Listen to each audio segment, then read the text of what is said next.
Welcome to the Inner Circle podcast. Today, we are so excited to have directors Jeannette Godoy and Jordan Brady. Awesome. And we are talking about relationships, how to parent as directors, how to create opportunities for yourself. Getting in your genius zone. And so much more. So stay tuned for this episode of the Inner Circle podcast. Let's get into it.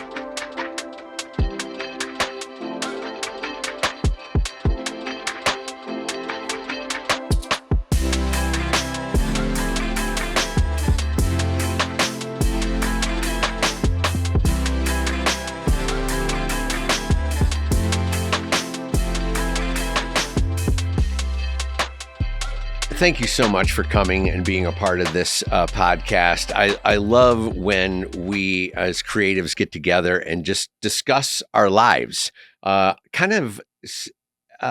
really discussing the industry so much sometimes, but just how we cohabitate together and how in this industry, how do we keep our relationships strong and how do we build? And you have obviously kids, we do as well.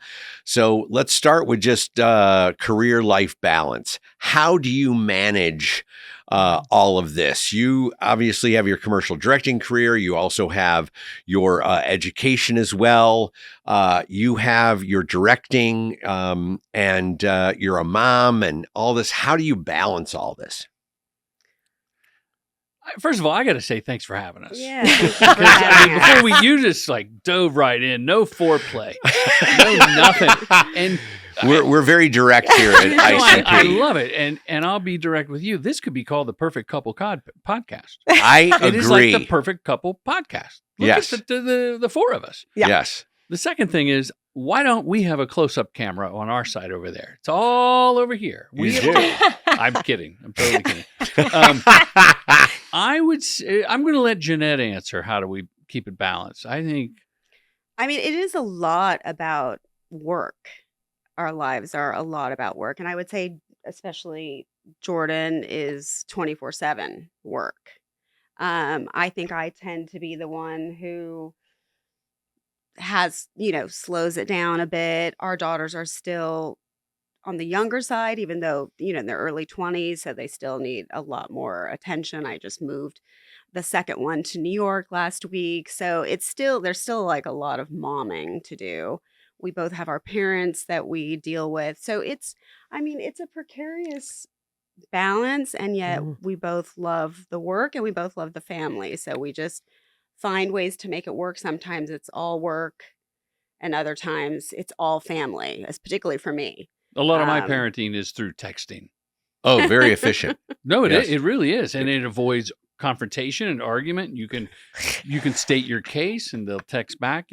Our kids are all grown, Right. but Yeah. we're all still very close. Yeah. Yeah. Well, and I love what you're saying because I think with the film industry, when you're on, you're on. And when projects happen, you have to be all in. Right. So you don't have the luxury of perfect balance at all. And I think that balance really is a lie, right? Everybody wants balance, but it's really a fluidity and a flow that works for you as the couple, that works for your kids. And it's really finding that and knowing that sometimes it's every weekend's going to be film industry and there are going to be times where it's a ton of work like we just went through. And then there are other times where it backs off a bit and you can kind of find that time for yourself or to regroup so that you don't burn out. I think that's so important.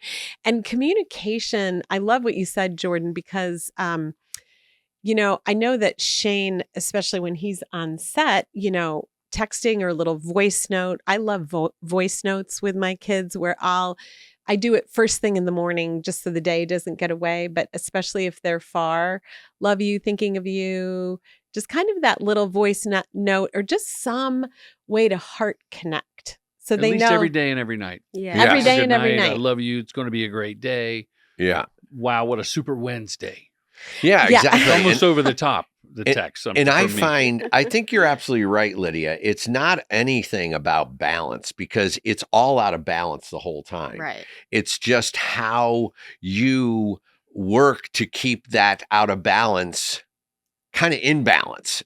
It doesn't really make any sense, but it kind of does, because I feel like when Lydia said, when I'm on a movie, I have to be so focused on that, that a lot of times, it's like a call from Miles. I've gotten so much better where if Miles calls, I'm answering it. Sometimes I'm so pressured that I can't. In the middle of a shot or whatever. And Lydia always calls at tragic hour. It's a given, right? She's checking in. Hey, just wanna. It's tragic hour, babe. I gotta go. Okay, but it's, I find that I try the most now, and it's taken me a while to find that balance, is where I can work, be done with work, go back home and completely connect with the family. That's key. Mhm. Call her, call the kids, reach out to Kira, see how she's doing. Also with my FA team, just checking on them too. I've really partitioned that now. Before I didn't. And it all depends kind of on who's working with me. If I have Roberto and EJ and we're in London, I'm going out every night with them most of the time. We're going to go, we find what we call the office. And have dinner. Ever since I've done that, since 2003, it is the most quintessential awesome thing of being on location. So we wander around the streets for a week or so trying to find the best restaurant that's going to cater to our every whim, that's going to get us in there at 11. Build a relationship. Yes, build a relationship, start to understand, meet the chefs, all this kind of stuff. Mm-hmm. And then you start to, and then you come in, and when we wrap at 10:30, and they're going to close at 11, and you call and they'll keep it open. It's that kind of mentality. But now I've really, if I'm not doing that, I can partition that off where I go home, reconnect with everyone, then get out my daily sheet that I'm, that my assistants send to me. Leica, when she was on the Yellow Belt, she was instrumental in putting that all together. And then my assistant Poe would send that to me. And then I just read all the documents, get back in the zone of that, look at the call sheet, get my mind in a fresh mode, and then go to bed. Mm-hmm. And that has really helped a lot to constantly be connecting with them, because I was so out of whack on all my first 10, 12 movies, because I was so uncomfortable that I couldn't have all that as well. Like, it was too much. Mm-hmm. It was because I was trying new things that were so new to me that I wasn't sure was going to work, and worried about what this was going to be like. And so I just got so internal with a lot of stuff there, and it was difficult to connect with the family. And I know that Lydia said you didn't call for 3 or 4 days. Mm-hmm. And I was on Terminator, I did 42 days straight, because I was doing second unit on the weekends as well. So that just drained me. I'm going to make you feel terrible right now. Wait, I want to just say this. One thing that's interesting for Jordan and I, and Jordan Levy and I had this conversation, a cinematographer that I work with a lot, is that when we go on location, we don't call each other. So we text every morning and every night. But I think that I'm a director, he's a director. I understand what the day is going to take. I understand how much people want from me all day long. So I know what he's going through when he's on location. We don't call each other. Mm-hmm. And we do stay in touch. I mean, we text and all for day, the have listener, a great we shoot. love each other. I mean, no, but I'm saying it's always have a great shoot. At the end of the day, how'd the day go? But Jordan Levy said to me, when I'm on location, I don't talk to my wife every day. Do you talk to Jordan every day? And I said, we don't talk to each other at all. Like, we give each other the space to do the job that we know the pressure is on, kind of a thing. Mm-hmm. I know that we both text our kids all day, every day. Yeah.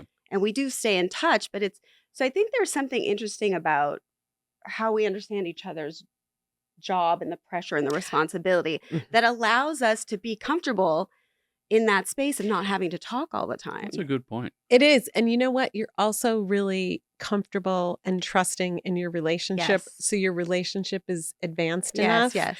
to be So it able doesn't even need that to be able connection. to do that. And that's such a beautiful thing, which I think speaks to your love and your dedication to one another, because I think, we're there too. I am not a director. I'm not a cinematographer. I always say I'm not in the film industry. I love every filmmaker, but I'm not one per se. And so I think that for me, it took a long time to really understand that, because it's not my world. My world is so different.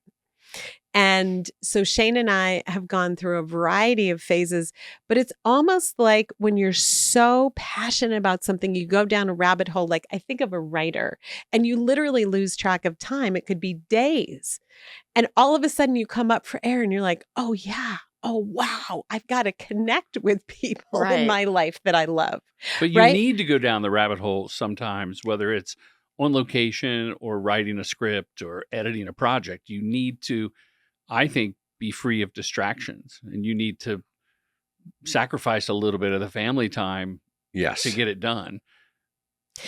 What I was going to say though, I was kidding about making you feel bad, but I did fly back for a soccer game from Miami just to see the soccer game. Flew back to the airport, went back to Miami because it was an important game and I wanted to be there. Yeah. And I learned early on. I did a movie back in decades ago, all night shoots, and I came home, and my boys, who were just like kindergarten, if they're preschool, wanted to read me a book. And I got home at 6 as the sun was coming up, and it was like, you better chug a Red Bull and a coffee and whatever and listen to them read that book. So I learned early on that compartmentalization is the key for a filmmaker to spend time at home. So personally, when I get home, I sit in the driveway if I have to, take a breath and go, nobody cares about the shot that we almost lost that we got. Like, no one in that house cares. They care. You should find it interesting, but it's like, okay, I want to know about, how was her day? Do you want me to kill a spider? Did we get milk? Call on the way home. Is there anything you want me to pick up? Because the people inside the house weren't on set caught up in the drama, the energy that we all thrive on. Yeah. And that's such a great point, because I always talk about, I'm going to slip some wellness in here, but I think part of connecting with yourself and being a wonderful partner is being present. And I think that there's so much distraction that the film industry causes.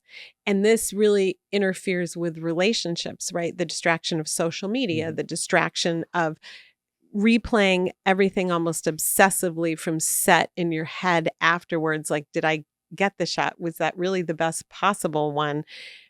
Or thinking about where you're going tomorrow. And that wherever the brain is, it's not present. So you're physically present, but your people know that you're not really there. Right. And presence is a gift. So I think that is where, Shane really has focused on that, and all the way through with our kids for sure. And depending on the kids' ages, but like, hey, he was present on the phone at dinner. He was present, however it worked at whatever age it was and whatever they needed was always the primary focus. And then as a couple, you're older, you're an adult, but you also can't neglect yourselves. Right. And I think that is the piece that, again, is different for every couple on where you are in your relationship, how strong and healthy it is, how, maybe you only go a few months apart if somebody's gone for 6 weeks. Or I know a lot of couples have, hey, we can't be apart for more than 3 weeks. We're the opposite. We can't be together for more than 3 weeks in a row. I better book an out-of-town job. She better go on Oh my some God, retreat. stop. Or something. I I love love that. you, Myanmar. I love you too. No, I mean, that's one thing. We are both only children.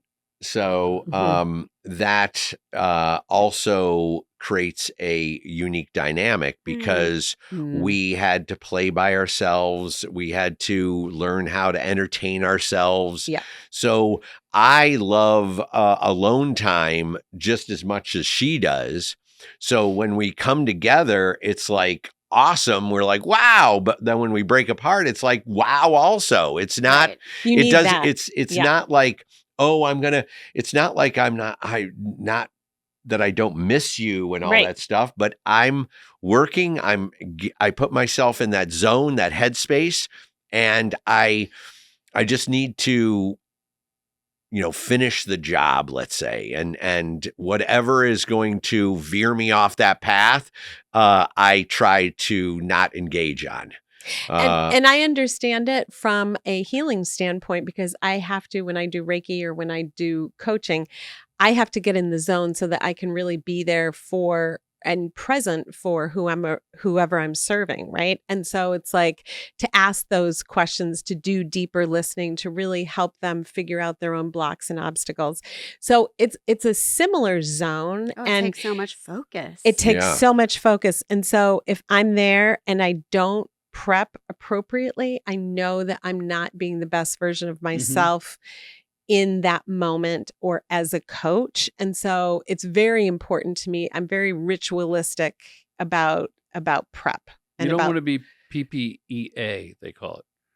Physically present, emotionally absent. yes. I love that. I didn't make that up. That's like a real thing. Maybe that was in the 90s.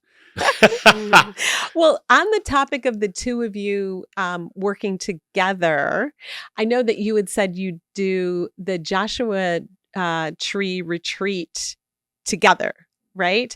Correct. And individually, because I think it's so interesting, and then we'll get into obviously where both of you are and what you love to do in your genius sets. But in working together, because Shane and I had a lot of years where we didn't work together. And then when we started Filmmakers Academy and education, we started working together. And so how do you both do that? How do you work together and work separately in your production company, in the Joshua Tree? Like, how do you know what lane to be in so you're not stepping on each other's toes? Because I can imagine two directors coming together, you're both directing. No, it's very delineated. Mhm. Is it? Without even speaking about it, like we shot at the beach. I'm basically producer, PA, fifth camera, sound card wrangler. I support the director. At the retreat, I'm going to do the content. She runs the whole show. And we just know what that is. And is this decided way in advance based on skill set? Jeannette, I think I think it just Yeah, I flows. think a lot of it has to do with the fact that we both have been on sets for 30 years and you just understand how to support the top dog, as it were, right? Like how to support the director or how, for me, producing the retreat essentially is to make sure that Jordan has everything he needs to create a great experience for the filmmakers who come to the retreat. So I'm just going to be running interference at all times and just making sure that everything is taken care of. It's just a natural kind of production way of operating that and compartmentalizing because again. there's no, it can't be bad. Like we can't not do it. It can't not show up, can't get the module that he's doing or that the meal's ready on time. I think that's kind of part of it. But also I think we both wholeheartedly support each other's creative endeavors. Mm-hmm. You know, Love that. Yeah. we both support each other moving forward and evolving creatively. And I think that's part of the excitement of our relationship, that we both like to do creative things. We like to talk about creative things. Now, do I have to talk about them 24/7? No, I don't. Does Jordan? I don't mind. Yes, Yeah, he I love does. The other rule is like Jeannette just finished scripting this short film script and then turned it into a feature. I'm allowed to come in and pitch an idea, and she's allowed to go, no, I don't want anything to. That is crazy. And then maybe 1 out of 7 will stick and be like, that's a good idea. But there's never any, like, you don't take it personal. That, like, what about mangoes? I think the character should love mangoes. Right. No, that's not going to be in my script, Jordan. Okay. I walk out of the room. It's not like, we're not even glad you don't listen to me. It's void of, taking it. We don't take it personally. Yeah, I love that because you both know that you're so present for each other and want the other to succeed. So let's talk skills and genius zones. And because I love this. So Jordan, obviously, if it's okay, we'll start with you because you've been directing commercials for a while. And Yeah, they are so funny and so amazing. And I know that you've had thank clients for over 20 years, I think, right? we just did our 19th year of these Toyota spots that we started in 19 2000. years. 19 That years. is impressive. I didn't do one of them, but I pretend that I just have like amnesia. Sure. Yeah, Like exactly. that year was terrible. Sales yeah, plummeted. Yeah. It massive wasn't funny. slump. No awards. Yeah, we just wrapped, and it comes down to, and the clients don't show up on set. Really? No, like 1 or 2 times in 19 years. That's They amazing. trust the agency. The And you, agency they trusts trust you. me. And the actor, Pat Finn, he's Yeah, I love been that on guy. all kinds of sitcoms, movies. He trusts us, and everyone knows he's going to bring it to life. Yeah. So it's like a party. It's a big old shoot. So commercial directing, you feel very obviously successful in that world. In addition to that, your creativity has taken you into so many other areas like education, your commercial directing boot camp, then also your production company, True Gent Films. How did you see possibilities based on your talent and skill set to create?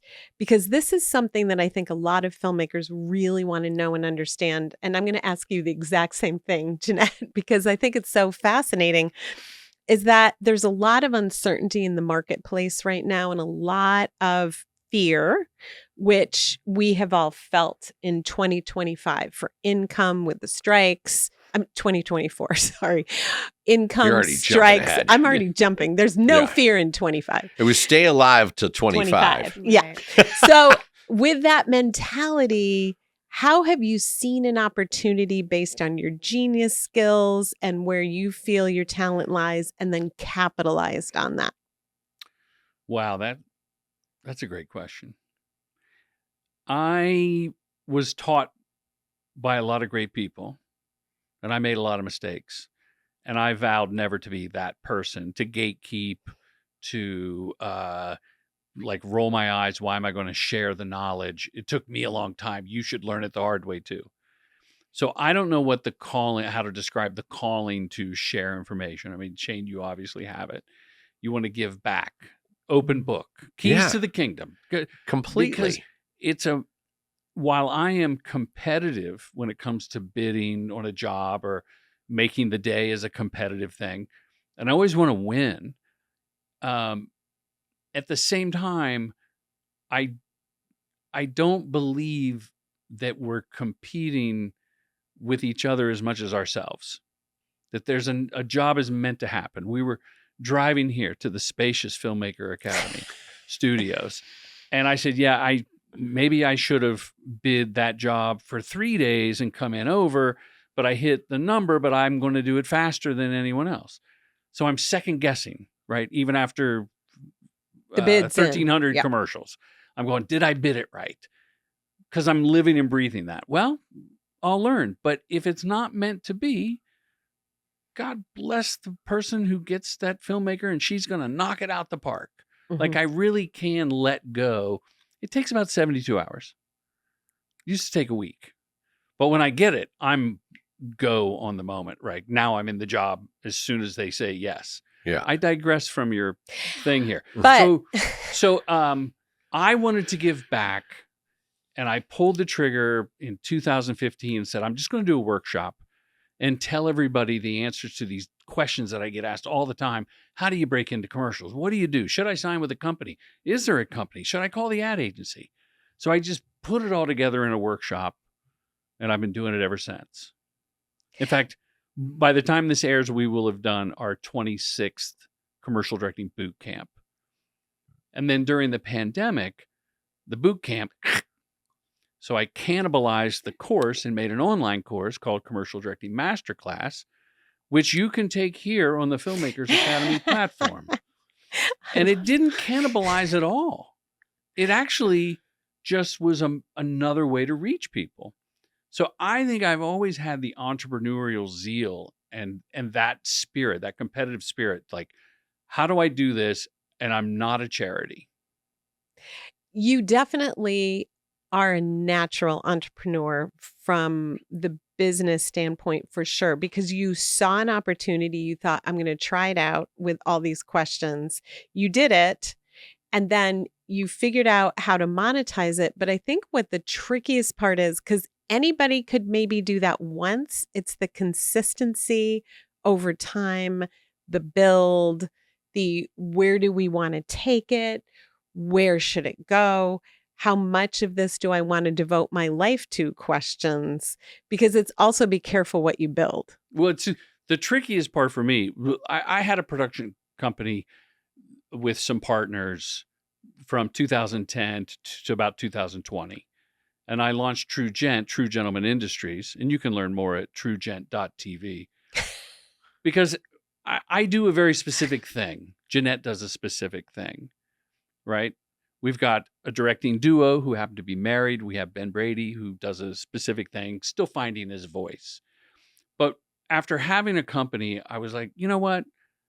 I can run a production company. It's a small boutique, right? Mm-hmm. And we can scale up if that's what. Right. If the big job comes in or whatever, you Yeah. scale. Yeah. Like, Toyota, 8 spots, 4 days, pre-light, Yeah. social stuff. Like it's not brain surgery. Yeah. The tricky part is balancing the film school and the production company. Yes. And admittedly, I'm not the best executive producer, still learning sales, getting the other directors opportunities, whereas I have sort of a fan base of clients that I work with. So that's the thing I'm trying to navigate, and that's a goal for 2025. Right. Okay, so it seems easy, but I know there's a lot of work involved. So to build it, because we're looking at it from a state of having been built, right? So if you broke it down a little bit for people who, let's say, want to start a production company but haven't done it yet, or think that could be a good revenue stream for them, what would you say the pros and cons are, or the challenges that ways to help people so that they don't have to make same mistakes that you made, maybe? Step one, the theme that's emerging is you have to be able to compartmentalize. When are you going to focus on getting the website built? How are you going to reach out to agencies or brands directly? Who do you know? What are those relationships? I got to get production insurance. I mean, commercial directing is a confidence game, complemented with knowledge through experience, right? Time and preparedness, or what is it? Luck equals. Yeah. What is it? Yeah, what is that? Don't you have it? It should up be on your the wall. What, the triangle? No. Your Luck is success Churchill is said. preparedness and meets luck. Luck or- over time or something like yeah. that. Something Yeah. like that. Yeah. So look, anybody We'll find could- that quote. Put it on the screen. Anyone could start a production company if you have a website, good work, insurance policy, maybe a line of credit. Like I'm not trying to be flippant about it. That's really what you need. But the key is you have to have good work Right. To attract. And people build. and build. And Yeah. I used to think I used to think that if you just did good work, that was enough, that it will rise to the top and people will find you. But in this sea of posts and clicks and streams and platforms and TikToks, you do have to feed the machine. You got to feed the beast. Yeah. And I think the marketing, social media part of it, is as much as shooting the good work or yes, or having the good work, and that is where people get into a trap, because they're so focused on doing the good work. At least this is what I've seen, that they're not marketing themselves. They're not doing all those little social media marketing things and everything that it takes to continue the snowball moving forward, so that then you get even bigger jobs and better jobs. And yeah, the whole mantra, if you build it, they will come, is all bullshit. Because no one's going to come unless you get on the top of a mountain and start screaming and say, look what I built. Exactly. You can get to a place. I know some of the top commercial directors aren't doing TikTok dances or even promoting their stuff, but they've gotten to a place where they're paying someone to do that for them. Yes. I would say for most of us, we have to shout it from the mountaintop. Yeah. Yes. And the work, TrueGent is not a fancy website. It's literally, you go to truegent.tv, there's a picture of the 4 directing units, and then the work. You can just click on spots and start watching. Because I don't think it has to be all fancy bells and whistles, because it's about the work. And you could be the nicest person in the world. You could be an ogre. If the work is good, someone will stomach it. Yeah. And let the work speak for itself. Yeah. Okay, so Jordan, what is your genius zone? What do you think you are the most talented at in terms of your skills? And where do you need to get support and help? I need to get support in the sales and marketing of the other directors, including Jeannette. That's my weakness. I stay focused because I drink Magic Mind. I do a shot in the morning. Go to magicmind.com. Now that was pretty genius, right? That he had the prop. Stop. It never ends. How can you just pull this stuff out of your pouch? He's a showman. Oh my gosh. Use I the love code it. Brady 20 and save. I think my genius is I'm good at balancing my oversized ego with humility. That's where I'm at. And I'm always trying to find that balance. You have to have enough ego to say, I'm the cinematographer and put all the gear here. I'm the director and this is the shot and that's the person and they're going to wear a nudie suit, which is an old country music thing. You have to be full of yourself. You have to have an ego to lead and to have that confidence. But if you go too far, you're going to be a dick. I don't know if I could swear on the inner circle, but always you have to have humility to have a career, to have longevity, to have repeat clients. So, and communication would probably be I used to not be a good communicator. Jeannette may contradict me that I'm not the best communicator, but like I told someone the other day, they're like, how did you do all this many spots in this many days? The agency asked me. And I said, because I was 99% transparent with my hidden agenda. I love that. Hidden agenda for sure. But I shared it with the team, with the inner circle, and we got it all done. I wasn't playing games. My views of comedy are narrow, but correct. And I'll tell people that. So did I answer the question? Yes. Excellent. Okay. It's like I seeing your style and just watching like all the shadowing stuff that we have on the platform. You're directing, not only the masterclass, but also your whole on-set shadowing. Another director I work with out of Chicago, you work almost identical. Who is it? Greg Pop. I knew you were going to say Greg Pop. I love Greg Pop. Yeah. You have the same He's got great hair. he does have great hair. Greg, if you're watching. Yeah. Amazing hair, Greg. I'm envious of few people for their hair. But he, it's like you two prep like I love to prep. It's like you want to make the day feel easy and effortless. And I see how you communicate to the agency, how you're always keeping the client involved. It's like a master class on how to run the politics of a set.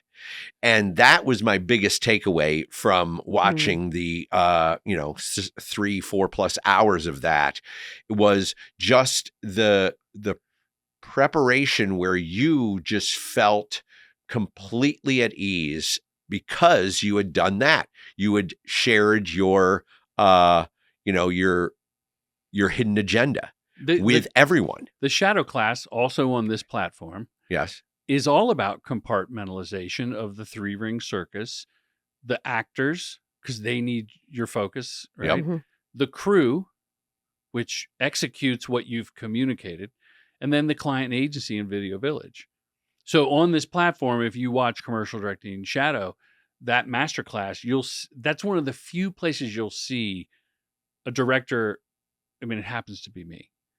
A director working with the agency and client in Video Village. And that's the job, because if I have all my keys are top notch, they're executing the vision. Yep. We saw Christopher Nolan interview Ridley Scott last night. And Ridley Scott, right? He goes, it's not your job to do it. It's just have the vision. Tell the keys. They're going to figure it out. They're the problem solvers. And in a way, that's true. If you've communicated with confidence, a little bit of humility, there are great technicians and craftspeople that are and artists that are going to do that part. They're going to figure it out. And that's exactly, I go down that rabbit hole so much. My whole team, my crew always calls me the micromanager because I don't know where I got this, but I always thought that I had to have every answer figured out. And I thought that that's my job as a director of photography, to figure that all out in the 8 weeks, 6 weeks, 12 weeks of prep or whatever it is, right? So if I don't figure it out, I feel like I haven't done my job appropriately. That is good, it's bad, and it's ugly. The good is I feel totally prepared. The bad is I'm forcing a plan on a team that maybe doesn't think that's the best plan. And the ugly is when you realize that you've forced them down that direction and it didn't work, or something wasn't, it just didn't work the way you thought it was going to be. So I have a joke on set now when I'm working. It's like, okay, yeah, put this here. And they're like, okay. And I get it. I'm micromanaging you. I'm going to unmicromanage in 14 seconds. Right. And then I go back to my, my cart and try to, not get in their business. But I found that, so you've changed your way, which is lovely. I've changed my way. Yeah. I'm in transition. I'm in transition. But from a director standpoint, it is better to focus on your vision than it is how the trick is done. I love how the trick is done. I love figuring it out. But at a certain point, you're right. The right people. And then I need to let go of that, because that only drowns me. Because I have to come up with these things. And it's like I was talking to a group of people last night at this Tiffin Tech event, and they were asking about problem solving and stuff, and how important it is on set, and how saving money and everything. And I gave them this one analogy that was with Drumline, where we didn't have the money for promoted extras for 5 days of shooting. And I go, what if we turn the lights off? Right. And everyone was like, wait, what? Right. And I'm like, yeah, it focuses. I hang this big ass light over, the 50-yard line. The drum line comes out there, and it's all about the musicians, and it's not about the crowd. It's not about anybody. You didn't have a crowd.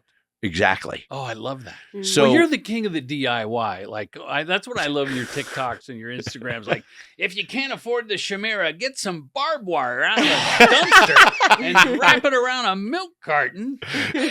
but that kind of, so once I started, and this was third movie, right?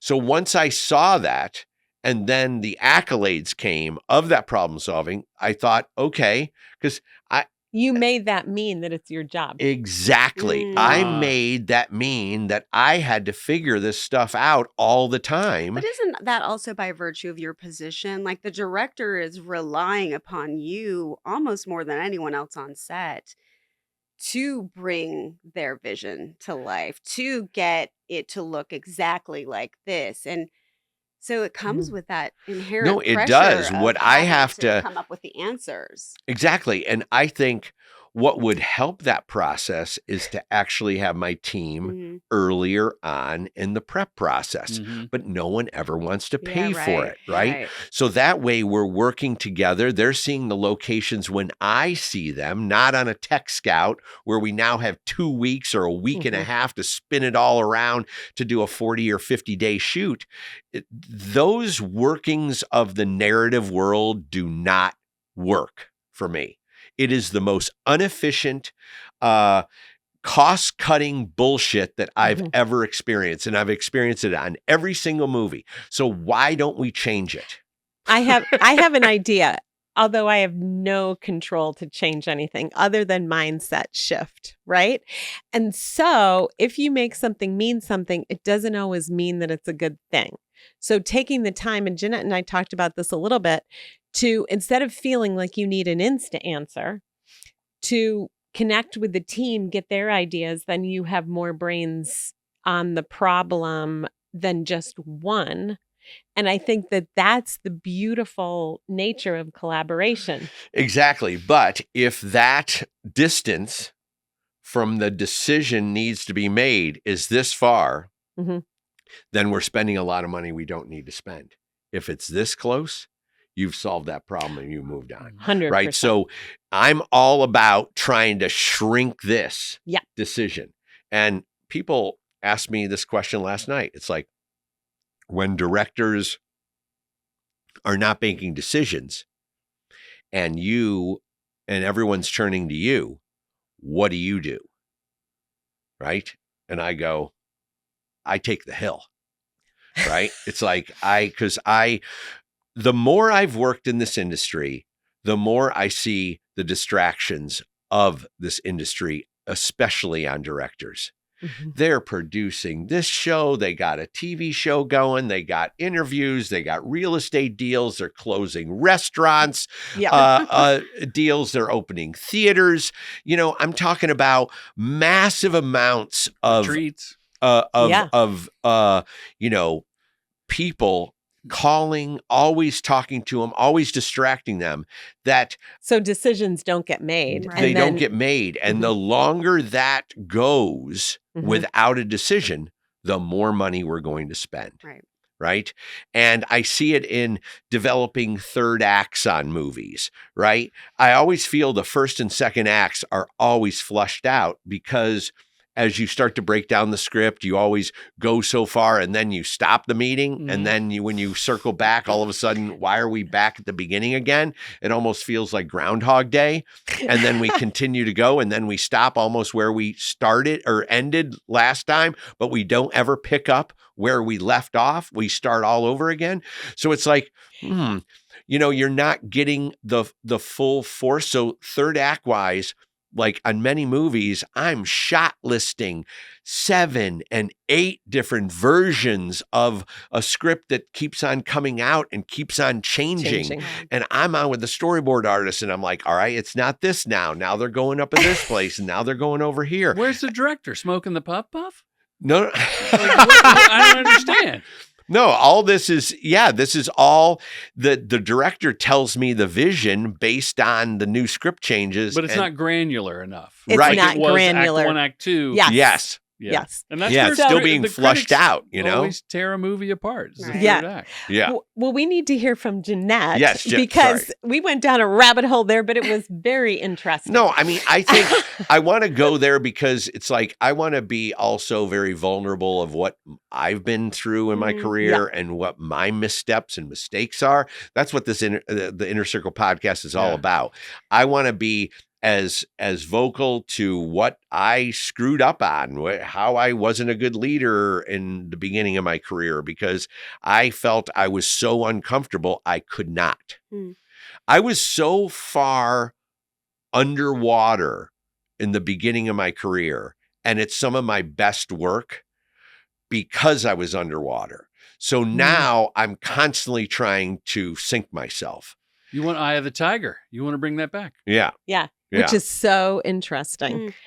It's not fun. And anyway, it is fun. Like I have a fun time every day, but that mindset life balance thing is not the most fun thing in the world. And I think that any creative that says that's fun is mentally deranged. Is not being honest with themselves. Not being honest. But it's interesting what we do to ourselves in terms of what we make things mean or processes. So anyway, Jeannette, I want to hear from you because I know that you have so much to share on this topic and on your process. I'd love to hear your process and the pivots that you've done because you've had such an interesting career. So let's talk about that a little bit, you know, kind of what you've learned. Hey, I want to cut to the chase. What's your directing style difference between his? Well, I am not a comedy director, although I have a comedy feature film, so it's the irony is there. But I would say I'm a much more quiet director. I'm very intimate. I keep things sort of low key. You're sort of, I'm not saying always performing, but you enjoy the performance of it. And even though I used to be a performer, right back in the day, I was a professional dancer and all that. I don't need that anymore. I don't actually. And the actors, you go, okay, that's good. We're moving on. Yeah, I mean, I think my directing style is very intimate because I do a lot of docu work in the commercial space, so that means I really have to get close to the subjects. It's usually very emotional work, so I have to create a place of trust and really hear people's stories and share my own stories so that they can feel like they're in a place where they can be vulnerable because I'm also being vulnerable, and I think that's part of the human connection. You know, it's not just for a product. It's for a message. Love that. It's for an important message that I'm trying to create. And even on set with my movie, for as fast as we made that movie, 15 days. Wow. And a pretty big cast. And I really just wanted to take care of the actors. And I will say I really relied heavily on the cinematographer. Because we were moving so fast and we did a lot of prep together. But I said, I have to take care of these actors. I have to drive this train and make sure I'm getting the performance because we only have a couple, 2, 3, maybe 4 takes, per scene. So I'm going to trust you that you're doing what needs to be done here and you see the vision we both agree upon because I have to take care of the performance to make this movie make sense. So I think that's my style. That's so interesting because, and for those of you who don't know or haven't seen it, it's Diamond in the Rough. Right. Okay. And I did watch it and I loved it very much. You. Oh, Thank yeah. So funny. Yeah, It's funny movie. so funny. It's so well done.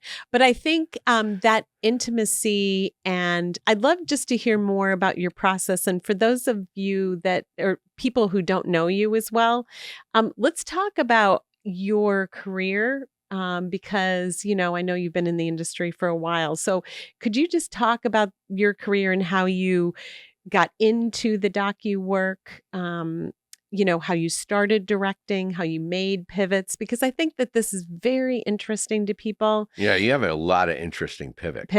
So, No, it's true. I mean, we do. worked together twice. Right. So I started. What was the second time?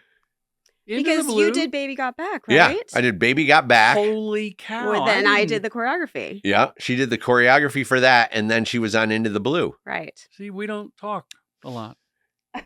No, I mean, you just didn't know that he. I didn't know you shot And I Baby don't Got even think Back. I realized it until we talked about it a few years ago. Exactly. I mean, I was so young when I did that project. I still remember your face on Into the Blue now. Now I'm putting it all together. On That was a hell job. Let's let let's that just. let's let that job be in the past. Oh my God. Yes. I love it. What did you do in Baby Got Back, Jeanette? Well, you know this. I did the choreography. So you invented twerking. Okay, can I go? Yeah. Thank you. Boy, the twerk's amazing in that. I mean, I started my creative career as a dancer. I grew up as a professionally trained ballerina.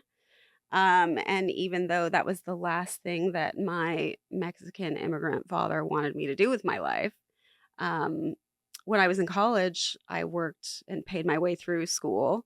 And I worked at a law firm, and the lawyers would say to me, if there's something else that you feel passionate about, you should really do that. So I did. After school, I pursued a professional dance career. What I didn't love was auditioning as a dancer. Mm. I love dance, but I hated the auditioning process. I wasn't good at it. The pressure was too much. I felt like, you're just a number, especially as a Yes. dancer. Those are really Sure. tough. Yeah. So early on, I just decided I want to be in control of my own destiny, and I'm going to do choreography. And I had always done choreography even since I was a little kid. I did the talent shows. I always did the choreography in the musicals. I was the dance team captain. I had been doing that my whole life. And so I just decided I'm going to start. And I just did. I started doing free jobs. I started building my reel. And then I eventually, turned into paid gigs, and one producer would take me to the next job, et cetera. And I had a pretty, great time. Spent my 20s traveling around the world, doing jobs in Japan and Chile and Spain and Puerto Rico, just had a great time. And especially coming from a family, a poor family where travel really wasn't part of Right. our lives. It really gave me a new vision into the world and what the possibilities were in the world. I love that so much. And I also love the fact that you made the decision, because making decisions, then once it's in your mind and it's been decided, then you can take the action steps to create something. And I think that this is so important for people. In goal setting, it's really committing to the decision. And from there, then it's already in motion energetically. And then you're just figuring out the action steps that you have to take to create the results. So it's I heard that very clearly, like I made the decision. And so that was 20s. How many languages do you speak, by the way? Oh, I just speak English and Spanish. Okay. Yeah.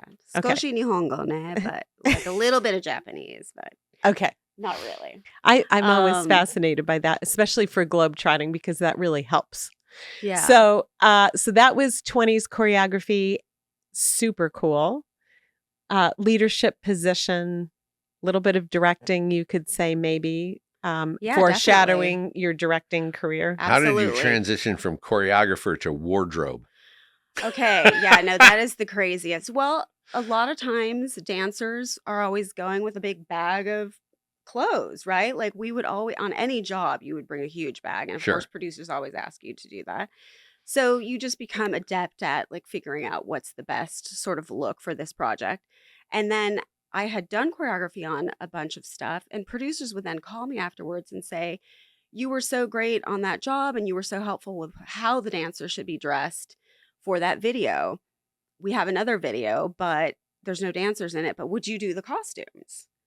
And I was like, yeah, I mean, I like Oh, to that's work. awesome. Okay, I like that's to very work. interesting. I like to learn. I like to be on set. So it was an She likes opportunity. to shop because I haven't bought an article of clothing since 2005. This is true. But yeah. So you and have a then- natural skill for fashion or for Yeah, I think it's just like seeing what's appropriate for the scene, for the commercial, for the movie, for whatever. And then I had a friend who was a costume designer, and she asked me to come in and do projects with her. And, dance work was slowing down. And so I started doing more costumes, and it kind of just took on a life of its own. And again, I like the creative process. So Mhm. that was fun for me just to learn Mm. that aspect of filmmaking, which, as a young 20-something dancer, just learning like, oh, that really does inform this person's character, right? Obviously, you Yeah. would think obviously how they're dressed, but not coming from a filmic background, I hadn't put, all of that together. So that was a big learning experience, just being on set through costumes, color, texture, all of Mhm. that, learning all of that. And I think that also then really informed my directing career as well, because you learn the big picture of how it all comes together Yeah. to make the project amazing. Yeah. That's so neat. And then so were you on Into the Blue, were you doing fashion? I was doing costumes. Yeah. Costumes. Sorry, fashion, costumes. Okay. And then when did you transition away from that into directing full time? I think it was like around 2009. Yep. Because so we have twins, and they were in elementary school, and I knew that I kind of was moving toward I would like to direct, and I thought I wanted to direct in music videos. That seemed like the natural progression for me, and I love music, and I love the kind of creative space that could be. But of Mm. course, budgets dropped out of music videos at the same time. Um, so my girls were, getting into elementary school. It felt like, okay, they're a little bit more manageable as humans. I can consider taking on the responsibility of directing, Mhm. because I also wanted to be like a full-time 100% committed mother at the same time. Me too. So I want to do the excellent job as a mom, and then an excellent job in whatever work capacity that I was, pursuing. So yeah, I decided that I wanted to direct. We sought out some agency friends who I had worked with as a costume designer on some of Jordan's jobs. And Jordan reached out to them and said, Jeanette's interested in directing. Do you guys have any specs that, are lying around that we could shoot, that kind of thing? And they sent a script over, and it was pretty broad. It was something that like maybe wasn't in my wheelhouse necessarily. And I had been watching on repeat Lars and the Real Girl at the time. I was really obsessed with that movie, just the feeling of it, just what it evoked. And so I kind of pushed the script in a sort of more poignant way, and the agency went with me on it. And we made that spot. I directed it, and it ended up going to Cannes. So it kind of launched my commercial directing career. I mean, not in a huge way, Mm. because I think still at that time, not many women were working that Right. often in commercials, et cetera. But it did definitely open the door for me Mhm. in a huge way. And so after that spot, what was the title of that spot? It was for Bridgestone, called Bridgestone. A Boy and His Tire. The Boy and His Tire. Okay. Right. So after The Boy and His Tire, then did that boost your confidence and as a director? Because, I imagine, um, as you said, directing is a lot of confidence game. So how did you, what were your next steps from there? Because I think this is so important for people to understand. I think the fact that I had been a choreographer for so long Mhm. made it very easy for me to say what I wanted and how I wanted and how to direct people. And I think where I was insecure was in the actual craft of it, right? The Mhm. actual movie making part of it, the camera, the lenses. Like even today, I'm not Jordan, like in that Mhm. way. But I can explain to you how I want it to feel. Exactly. Mhm. And I'm very decisive in that way. And I definitely know what I don't want, 100% for sure. So that part wasn't hard for me, because I had Mhm. been sort of doing Mhm. it my whole career. Um, I think what was more difficult was getting the opportunities, figuring out how Mhm. to. So I had a creative director say to me, well, if you had 6 more commercials on your reel at the level of A Boy in His Tire, right, which has just gone to Cannes, by the way, then you would have a thriving career. And I said to him, well, how many spots that you've written have gone to Cannes? And he said, none. And I was like, precisely. You see what the requirements are? Right. The requirements are that I have 6 amazing spots on my reel at that time to work. So, I mean, that was the reality of the situation. Yeah, I don't understand. I've never understood this whole lightning in a bottle thing where they think if you did it once, it's impossible to do it again. Or as a female, you have to prove yourself 10 times more than more. Yeah. I think a young man with the same spot would have gotten people to give a look-see at the reel and say, you know, we'll take a chance on the kid. 100%. Mhm. Whereas women, it's like, was it a fluke? Right. What was Mhm. it difficult? Was she moody? All these things. I Mhm. think there's, despite the strides in diversity and whatnot, Mhm. I still don't think it's Yeah, there's still unbiased. inherent bias for Oh, sure. huge. Yeah. Huge. Yeah. Huge. And I hit it in business every single day. And you know, I think it's one of those things where it used to really bother me years ago when I first started, and now I'm just like, yeah, whatever. I think that you get to a point where you figure out how to the workaround or the not taking no for an answer, and then, you know, or how to psychologically outsmart the other person. And then it's like, okay, right. And I'm still on my path and I'm still achieving goals. And I am absolutely realizing that it's all mindset. And if I feel like I can achieve success, then it will just happen with hard work and a lot of other factors. So it's not easy, but I think it's not letting the obstacle stop me, or the fact that you need 6. And it's like, where else can you go, or what other people can you reach out to or connect with for networking? Have you found that as well?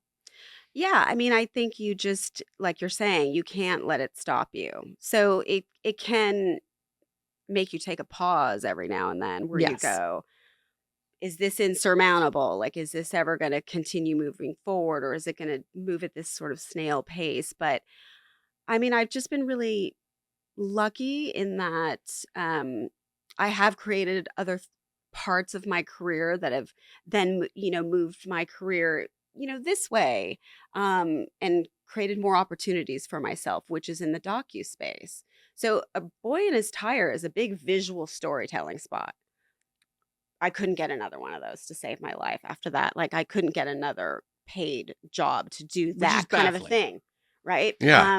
It is baffling. Yeah. But then I saw this group of dancers at a performance. They all happened to have Down syndrome, and we saw the performance. And I said to Jordan, I have to do something with this. She said that in the middle of the auditorium, giving a standing ovation to these young dancers while we're up there like, oh my gosh, this was a surprise 5-minute dance by this dance troupe. She goes, I have to make a documentary about these kids. And I went, okay.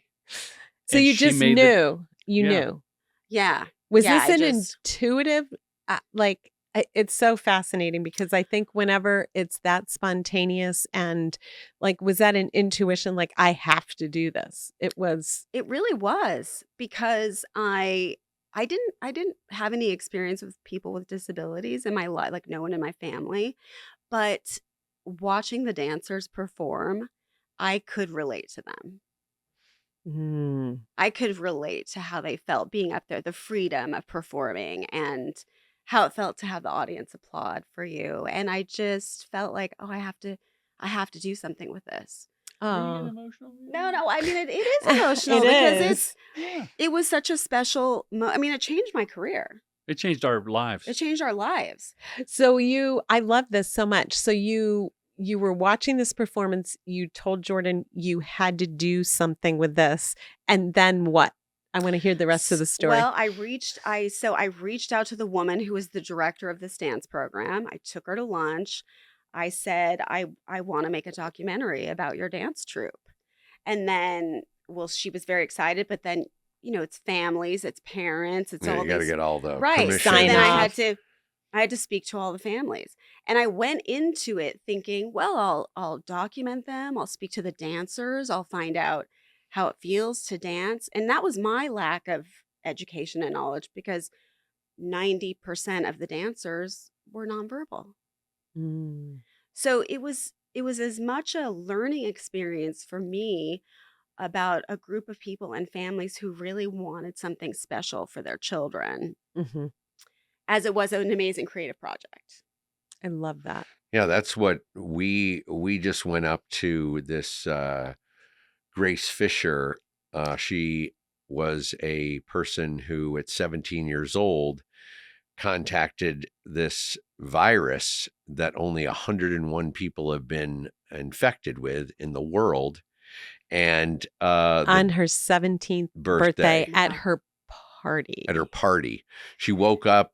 She goes, "Mom, I got a little pain in my neck." And she's like, you probably, slept on the pillow wrong. Then a half hour later, she comes back and she goes, I can't feel my feet. And she was a dancer. Mm. And all the girls were coming to the party as she was going to the hospital. And in 30 minutes, she was quadriplegic and could not breathe unassisted. Unassisted. The doctor Holy said cow. her spinal cord looked like somebody just dumped acid on it. So we, as Filmmakers Academy, A director came to me who helped start my career as a director of photography. It was John Behring. He had this promotional company back in the day, production company called Imagine One. And they were down in Hollywood, and they did all the promos for CBS, NBC. With Scott Friedland. Yes. With Yes. Scott Friedland. Yeah. Yeah. And I started working as a key grip there, and then as a gaffer, and then I got to shoot some stuff that John directed, and that was kind of the catalyst to getting me a lot more commercial work and stuff. So he called me. 22 years we had not talked. out of the blue. Hey, And- Shane. He goes, "Hey, Shane, I was at this event the other day where he's got a gallery in Santa Barbara where he has a lot of his photography. And he walked out like he was going to his car, and there were all these ballerinas in the parking lot. And there was a huge canvas on the ground. And they were dipping their toes into the colors and then dancing onto the canvas." Ballet toe painting. It's very popular. Sorry, go ahead. So here's this scenario, and then there's this Grace and this robotic chair and everything In her wheelchair. that is corralling all these dancers. And he's like, so he had to go meet this woman. Because he was like, what is happening Oh, he here? wasn't a part of it. He was observing. He He just was walking to his car, right? And saw this, And- but felt so compelled. So compelled to go and look at it, then met Grace. And when you meet this woman who's now 26, 27 years old, Mhm. she internally glows from within. It's unbelievable. And when you see her, you don't see the chair at all. It's amazing. It's crazy. Yeah. You don't even acknowledge Hmm. that she's in that. So she and her parents started a foundation, just to kind of cut to the story of where this is all going. And every year they do a showcase of performances. And so John Shane, Filmmakers Academy, and a lot of other donors who were extraordinary, did a We did a piece- music video. Mm. for her For her foundation. for the foundation. So it was her, and it She was composed. she composed the the music. whole thing Oh, all wow. with a stick in her mouth, Wow. hitting Whoa. single note at a time. and And then she had the whole chamber orchestra play like it was a silent movie. So the orchestra was the soundtrack. And then they calm down when the dialogue happens throughout it and then fire back up. It was just like a living, breathing almost like a recording Live studio, a performance. Yeah. live Hollywood performance. Bowl when you Yeah, see a movie. Yes, exactly. Or when you are composing a soundtrack, you're watching the movie while you're playing, Yeah. right? And it felt very much like that. And so the purpose of all of this is how music and the arts transcend any sort of physical Yes. disability, mental disability. And it's something that really, I mean, I had tears streaming down both eyeballs because it was so incredibly moving to see the performances, to see the performers, and to see the love that for this foundation and Grace's vision of what she's creating for kids with disabilities in her clubhouse. It's so amazing. So she's had this extraordinary tragedy happen to her, and Where she went dark. I mean, I've had really good conversations with her. Yeah. When that happened, I mean, she's 17 years Years old. old. She's Right. got her whole And life she's how old ahead of now? her. 25? 27. 27. So Wow, she's 10 been in years. this situation for 10 years, but mentally how with her parents' help and those that she really loved, she was able to reframe what happened to her into something And the so Santa Barbara community has been so loving and, and so supportive. kind. It's a beautiful, so there we were really over relate 1,000 people at at this this thing to thing. watch Wow. the music video, to watch the whole performance. And they had barbershop quartets, they had flamenco guitarists, they had, stand-up comedians. It was like a wonderful kind of variety show of like music and the arts. and the arts. And So this anyway- music video was so much fun to shoot because John goes, I want us to go inside of her mind. And Mhm. so we staged this whole thing because she paints as well. So not only does she compose music by just her this Her- bit in her mouth, Mhm. she paints with a with the paintbrush with it too. Oh, because she Wow. only has 10 degrees each direction like this to move. That's it. So Mhm. so I was like, okay, so you want to go into her mind. So we're like, we staged this easel in her clubhouse where she goes by all the people that are doing activities. They're painting, they're crafting, they're doing everything at her clubhouse. She took over like a Forever 21 store that went belly up in the mall in Santa Barbara and created this beautiful clubhouse. They do, yoga. They do yoga with all these She kids. brings the drum line in from the local school and plays for the kids, and then they get to play on their drums and all that stuff. So it's really interactive. So we had an easel set up. She goes by all these people. She looks at the easel, and then through her mind, we kind of move in on the canvas, and then it opens up what she's thinking of. And Oh, And that's she's beautiful. always wanted to be a ballet dancer. That's what she always wanted to be. And she was on point Yes. before this This all tragedy happened. So we got 3 amazing ballet dancers that were, they were her muse. And they take you through all these iconic places throughout Santa Barbara. And we do like ethereal lensing and everything to go into her mind and back out of her mind and all this stuff. And it's just a really moving piece. And it's so inspirational. And the one thing that I want to talk about back to you with the creativity and this internal knowing, because coincidence happens in life. And it's so important to pay attention to serendipitous moments and coincidence where you're listening to your intuition, you have an internal knowing, and you just know you have to do this. And that's how this project was for Shane, for It us. just was like I was. You're so drawn to it. You have to. And what's extraordinary about it is it's the ripple effect from that creates other opportunities. So to get back to you and your project, so you did this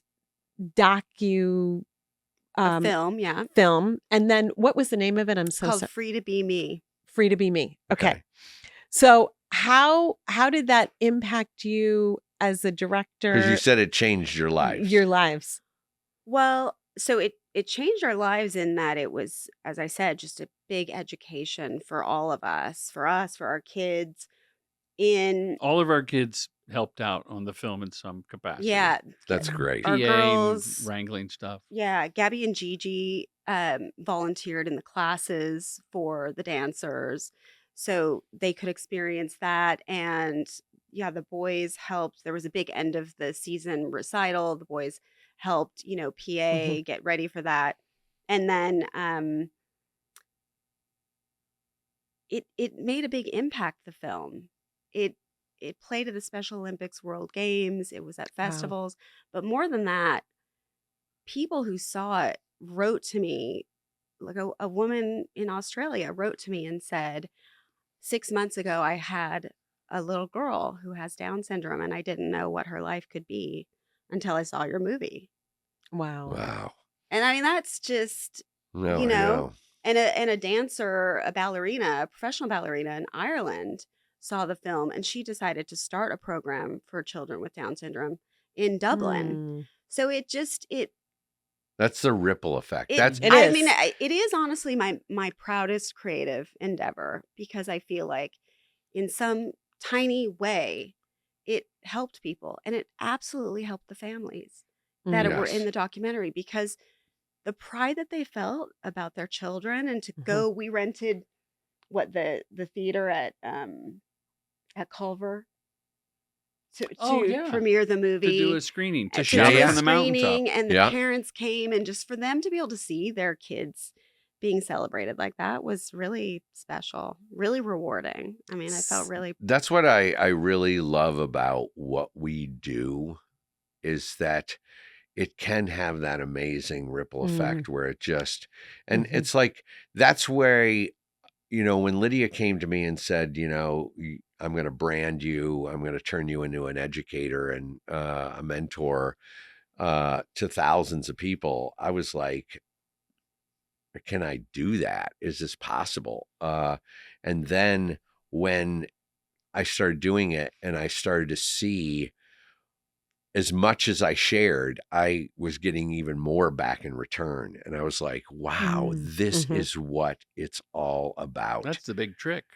That It's is. and every day I feel it. And it's like no matter what I'm doing, whether I'm on a movie, whether I'm on a commercial, whatever I'm creating, I I'm in awe of the kindness Mhm. and love people share for you just answering their comment, to giving them time, to, just they because I remember being that person where I'd, hey, I'm, a young whippersnapper DP. I'd love to work for you, and it's just crickets, right. it's like Yeah. no one's calling back. And I go, I'm not going to be that mentor. Mhm. No matter Right. what it is, no matter how busy I am going to make time to comment, to give you guidance, to give you a shoulder to cry on, whatever the Mhm. hell it is, because that impact it helps me just as much as it helps the individual that you are taking the time. I answer every email, Yeah. every DM. Everything is Mhm. personal. You You and have to run yeah. that way. I mean, I don't want to ever have some bot doing it because, I'm open to a bot. really, you like bots? No, I'm kidding. But I really love. I mean, this has Mhm. always been a family affair. Everyone that's with us feel like we're family, and I don't want to ever be, somebody Losing that. else's voice. Mhm. That somebody's answering it for me. A couple of days ago when we started here in the Inner Circle podcast talking, the four of us, we mentioned shouting. It's not enough to just make the work. So here, Jeannette has said, we're going to make this. We make it. She crushes it. We screen it and celebrate. You got to celebrate your Yes. victories. And if you make something, I'm a big fan of eventizing whatever it is, a short film, a Okay. commercial, an indie. Just make an event, call your friends, get some cheese and wine, and have a good time. And that includes social media. I was shooting these commercials about a cat that wears a sweater and sunglasses and had been neutered, Scooter the neutered cat. And we did it for like 10 years. Scooter became very famous in his region. And the creative director said, hey, do you think your wife would direct these commercials? They did a phone call. She went on the road and did commercials for, it's called Home Helpers, where home care people, Yes. professionals come to your house, and did these like 2.5, 3-minute documentaries on 10 different people. No treatment, no client, just the guy saw the movie, trusted, Wow. and said, here's a gig. That wouldn't have happened if during the standing ovation, she didn't say, we need to make this documentary.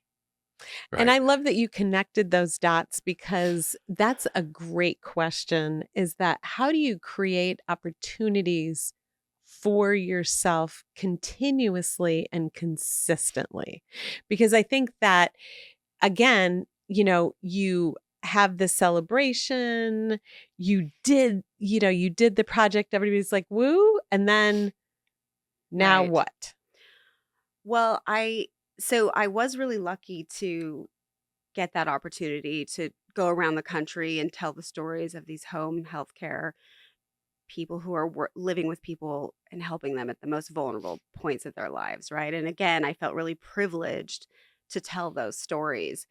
And it did change the trajectory of my whole commercial career, because I did start moving more in that direction, doing that kind of work. And it was so fulfilling to me. Exactly. Mhm. I felt like I was doing something with purpose. And then, I wanted to continue evolving as an artist. So that meant, okay, let me stretch into longer form work. So I wrote and directed a short film, right? Which taught me that, yes, I want to move more into this kind of narrative space. Um, and that got me into one of the studio directing programs, that film. So I think you Mhm. have to think to yourself, okay, where do I want to go now? Yes.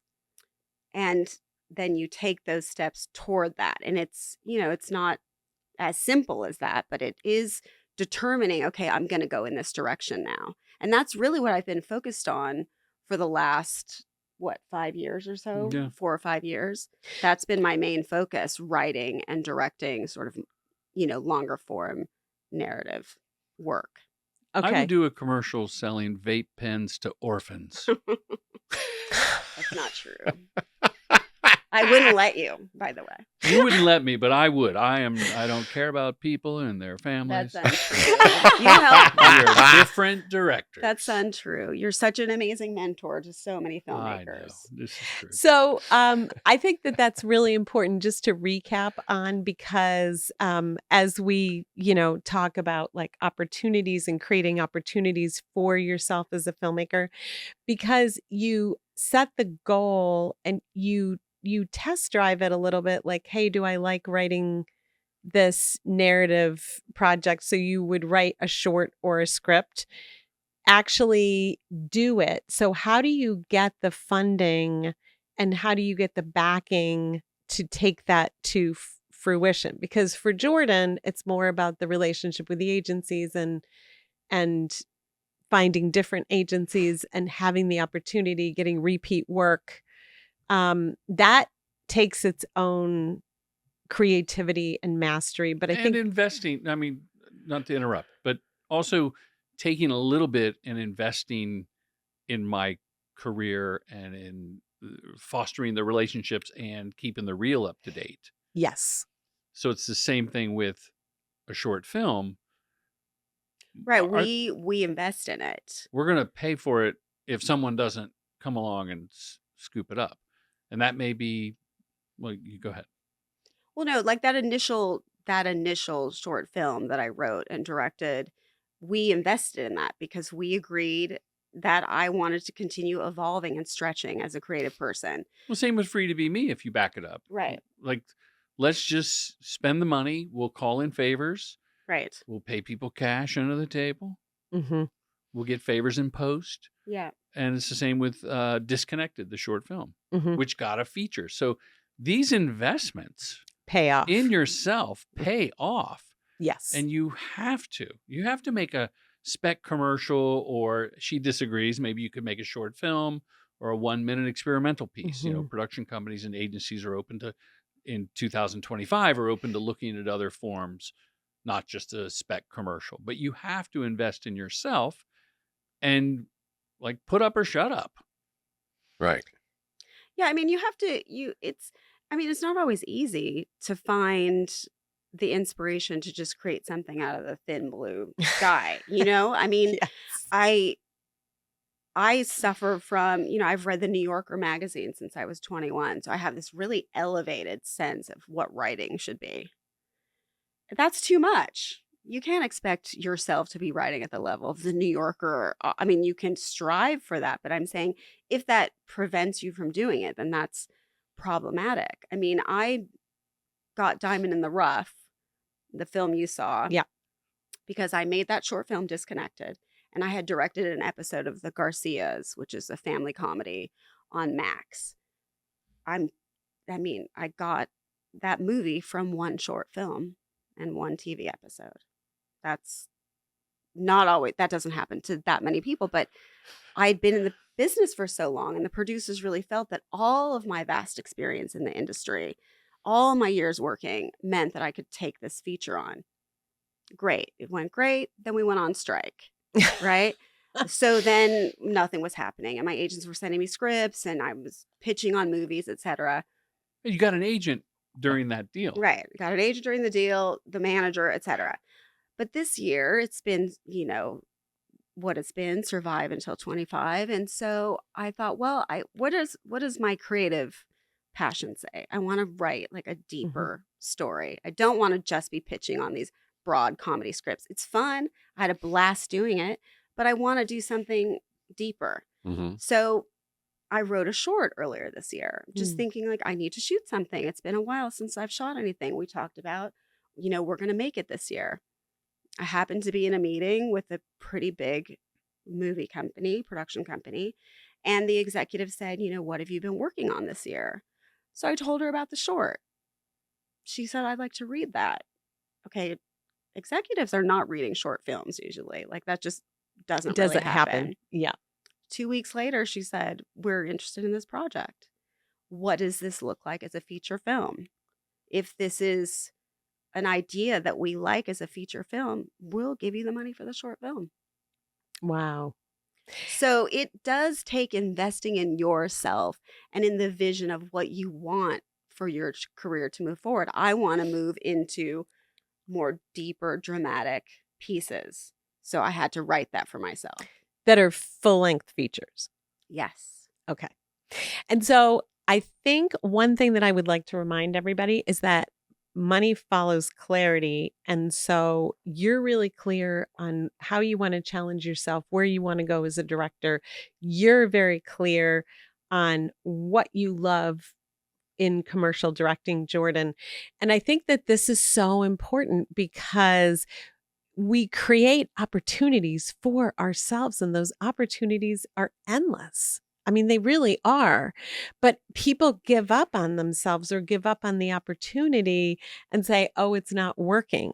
It can take a lot of time. I think that you've had a lot of serendipity, and I'm so thrilled for it because it was like Cannes and then this, and the pieces just have fallen into place based on your hard work and your relationships, and just also luck that has happened, or projects that you've chosen that have been perfectly timed, which doesn't happen for everybody, right? But isn't luck heightened by putting yourself out there? Yes, 100%. Yeah, I don't think luck is kind of a very bizarre term. But luck does play into it, I think. Yeah, I think right time, right. The law of attraction, the intensity of gratitude, and just, raising your vibration. I mean, this is stuff that I never would have talked about 5 years ago, but I finally was able to quiet my mind enough to listen to my wife and to really take in what she was, the Kool-Aid that she was drinking. And now it's made me so much better as a cinematographer. I compartmentalize, like you're talking about, where I'm able to be invested in the movie, and then when I'm able to disconnect from it, where I never disconnected from it before. And now I feel that I'm much better in the balance scenario. And then when you start to do meditations and you start to think that mindset, all of a sudden, everything you touch turns to gold. And it's like, I can tell you this with absolute certainty. When I did Need for Speed, that was the most tumultuous shoot I had been on in a long time. And not so much that, whether it was a road movie where, it's like I was spearheading a new technology, everything was going with that in a way that was, when I wanted it to be an early morning sunrise, I never got it. When I wanted it to be overcast, it never came.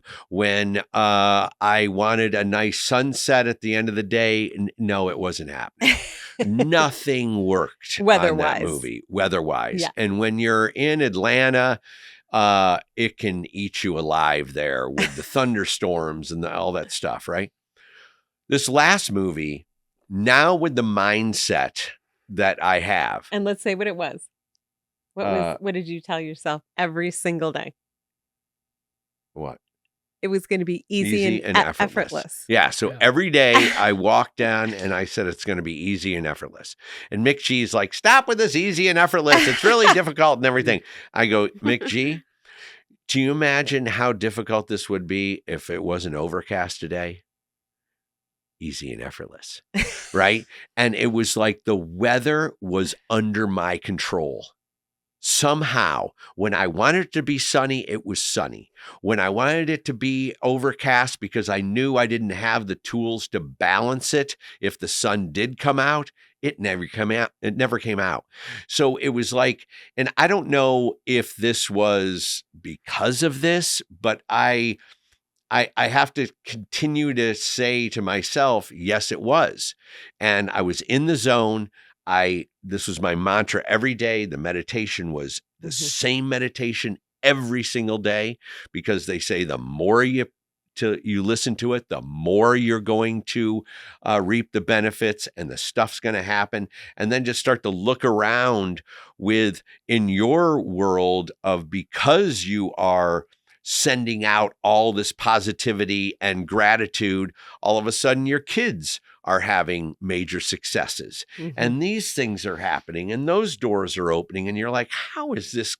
This is not coincidental. These are things that can be driven by your mind. And I never thought this. There was mind power. That's what we call it mind is. power. Yeah, it is. So all the time. What do you all do to keep for wellness, for your mindset, other than Magic Mind? Okay. Yeah, keep that thing in your. I take it every day as well. Oh, by the way, Magic Mind. I have mine every day on set. Probably after the second or third coffee. Yeah. What do you all do to take care of yourselves, to keep your mind right? Because I think for filmmakers, this is tricky. It's easy to get discouraged. It's easy to personalize things. It is easy to get off track with mindset. Also, to second guess yourself, like you were saying, even though you've done this for so many years, I do the same thing. Every day I come back and say, boy, did I light that right? Did I make the right decision? Was that the right lens? That's a good thing. You never want to not do that, because that you'll lose your edge. As long as you don't go too far. Yeah, you can't go too far down the rabbit hole, because you don't return. But you just gotta you gotta nudge it enough that just keeps your edge, right? And it's like, because now it's like, I just feel like I finally got to a point where I feel so in my zone. For it just starts to come alive for me now. Like, all the stuff starts to hit. I love that. Yeah, that's Thank great. you. It was all because of you. Oh, that's so sweet. But you did the work. Are there sound effects on the Inner Circle podcast? No, because that would be a good moment to have like a little harp noise, harp or something very sweet. Harp play. That was. Jeannette, what do you do? Yeah. I mean, it is it is difficult, like I said, creating something out of nothing. And I mean, when I tell you how many meetings I've been on in the last year and a half, it's insane. And sometimes you start to feel like, well, what is this turning into? I just keep meeting and meeting, and people, my manager, right? Oh, they loved you. They can't wait for a project. And so you can start to feel sort of this urgency of like, well, what does that mean? Like, well, where is the project? Well, why haven't they hired me? And then I try to reset Mhm. and remember that I'm creating relationships. It's like a garden. It's the seeds. I've planted all the seeds. This is going to grow here. This is going to grow there. Mhm. It's going to come at the time it's supposed to come.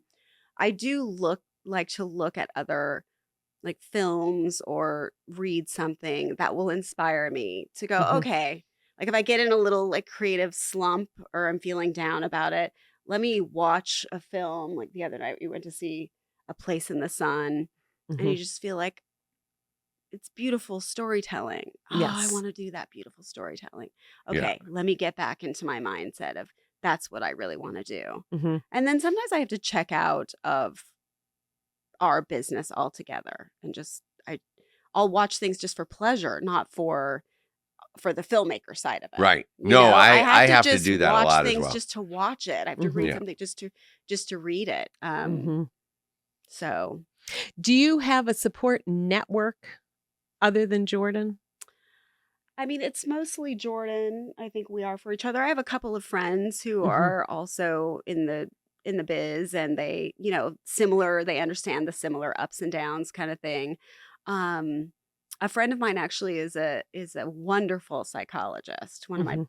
best friends, and she just has this way of going like, "Oh, honey, it's already there. They already see what you're about." She just will come with one or Mhm. two little lines of encouragement that just like, "Oh, thank you. I needed that. Yeah. I just needed that." It's the perspective shift, Yes. right? Because I think that is when you're in it, it's so hard, and it's so hard to be an artist, right? And because it's very generative. You have to generate. You have to generate ideas, you have to generate a look, you have to generate so much, and that requires a community support. I have 3, well, 5, 6 best girlfriends that are like my posse. And when I get really down or think, what have I done? Or it's altogether too much, or I don't know how to solve this because it's an insolvable problem, which I feel like 2024 has been a lot of insolvable or unsolvable, unable to solve problems, right? Because they're all beyond our control.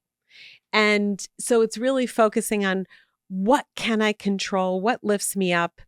I really, kind of do my own little mental tweaking that I have honed for myself after a lot of years.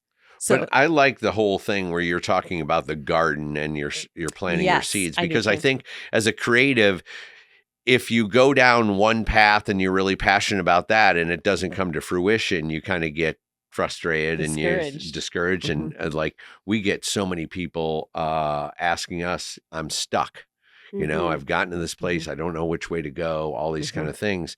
And, the other day I was on the Spotlight coaching call thing, and somebody had just a conversation about how, you know, I can't use these lights and I don't have the budget for this and I don't have budget for that. And I go, how about not just putting any of those roadblocks in front of you and say, um, use your loyalty and Mm. your relationships with your vendor and shine a spotlight on Mhm. that. Yeah. So call the vendor that you use all the time and say, hey, I got a feature coming up. I'd like to come in and test some lights and stuff.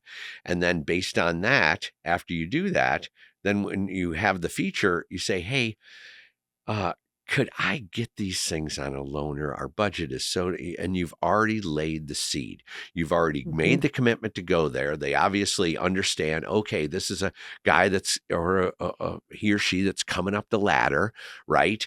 And they want to support them because that's only going to be good for them down the road when your Mhm. career takes off and you start doing bigger things. That's how it all works. We all help each other out. So it all helps everyone, right? And he had not even thought of that perspective.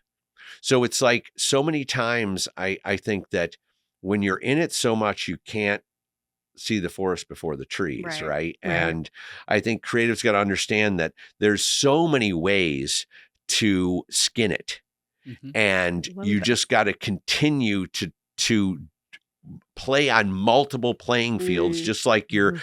planting your garden. You got a row of corn, you got the broccoli over here. It's like all these It's true. things are different projects, different meetings, different creatives, different everything. One's a commercial side, one's a possible short film, one's a possibly, a directing narrative deal. These things you gotta, when one door closes, another one opens.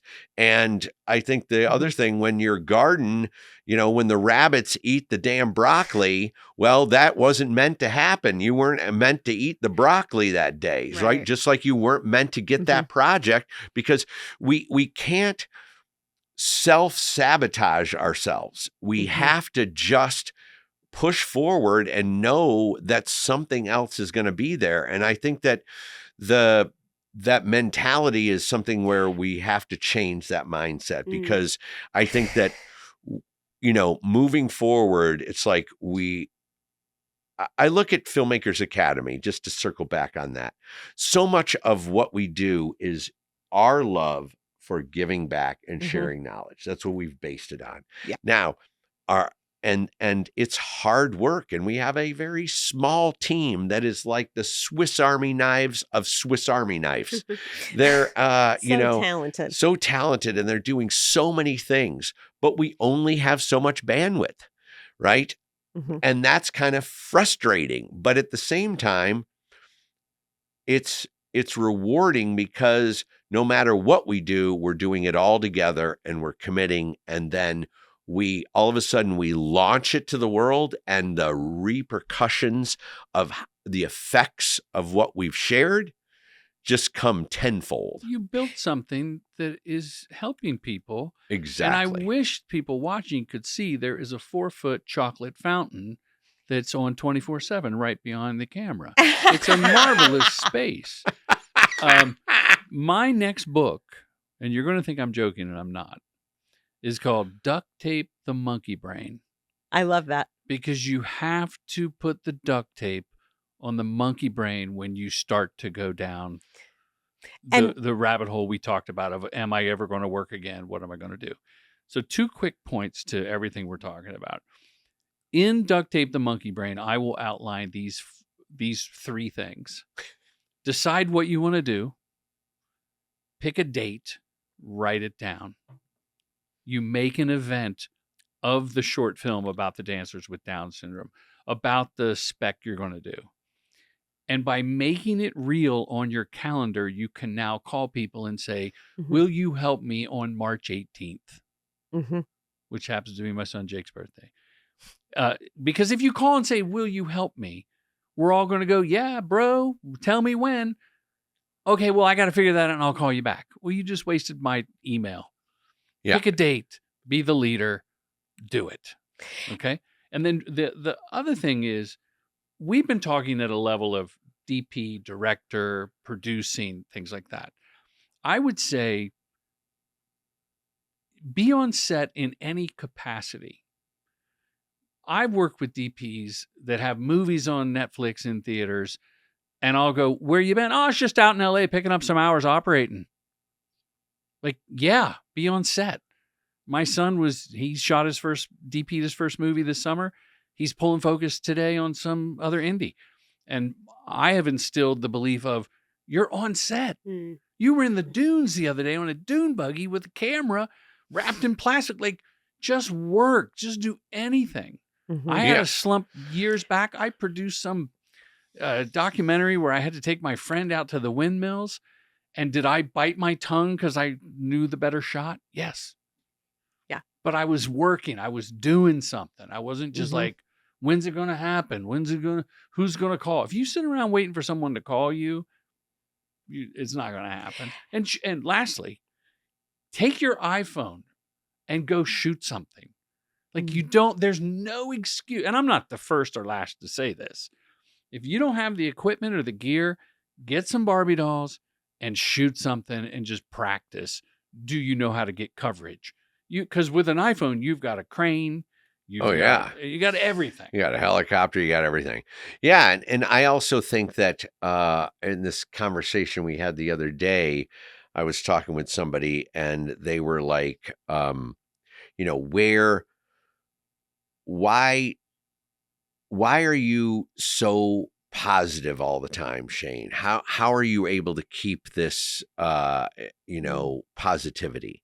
And I was like, because what we do is the greatest thing in the world. It's so fun. It's so much fun. So why turn it into, oh my God, we did a 14-hour day. Hey, we're doing something that when we like what you did, your short film with the Down syndrome dancers, the lasting ripple effect from that. It's not only that we love what we do, but then what we produce and then put out to the world has a ripple effect that even goes way beyond us. If I can brag about my lovely wife, the CDC saw the Home Helpers and the documentary about Free to Be Me and had her go around the country talking to women, particularly women of color, who are often, how do you describe it? The doctors are dismissive when they have pains during pregnancy, and it's often fatal or it hurts the pregnancy.